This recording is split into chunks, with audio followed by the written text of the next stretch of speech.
throwing with Excel Ultimate here, and I've been thinking a little bit about some forehand theory lately. And yesterday I posted a video about a throwing series, and I had a comment saying, why is the disc kind of coming back vertical with the ground? Don't we want to keep it on the same nice flat plane? Because a flat throw is almost always better. So that got me thinking on kind of that bit of this technique where I, as a thrower, go from here to the flat throw, and what's happening is actually I'm rolling my wrist on these forehands, especially for power. So, instead of keeping the disc flat and going back and forth, I actually start perpendicular with the ground and I roll my wrist and then come through flat. So that gives me a little extra power in the wrist, and even though we're only indoors right now, I'm pretty certain if I went out and hucked that my max range flicks come with that full roll. So here I'm just going to show you a couple of the wrist rolls versus kind of that flat back and forth. And then I'm going to make a follow-up video that's going to test to see, where I'm getting more power from. Because it's certainly, it's not wrong to tell people that, they want to keep the disc flat as much as possible. And that's a great cue for younger players and newer throwers. And, if you're kind of bringing the disc back flat, that's fine. But, if we can find a way to get more power on these forehands, then I think it's worth trying. So I'm going to demonstrate a couple slow-mo wrist rolls and then the other ones.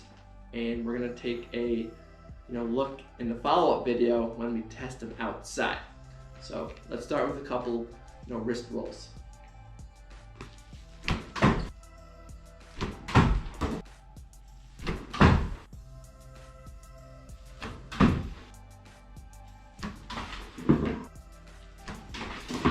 Okay, I hope those were able to kind of give you a sense of the motion on each, enough that you can kind of go test both the next time you go throwing with a partner.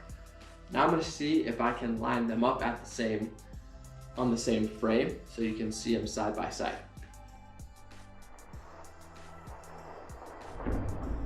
All right, now let's take a look from behind so we know what the mechanics look from a different angle.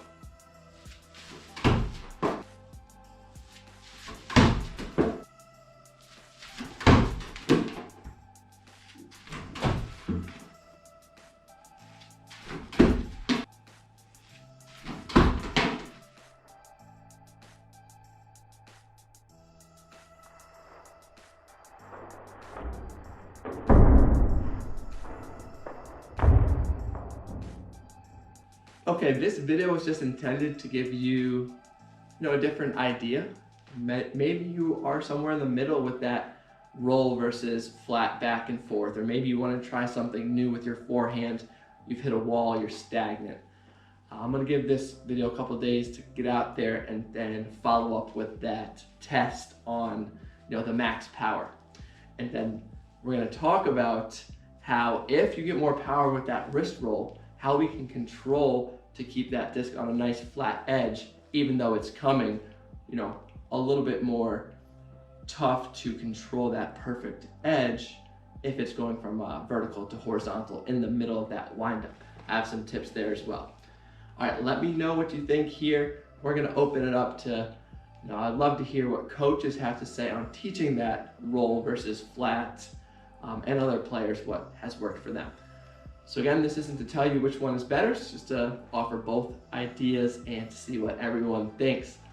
As always, looking forward to these ultimate throwing theory debates. All right, catch you next time.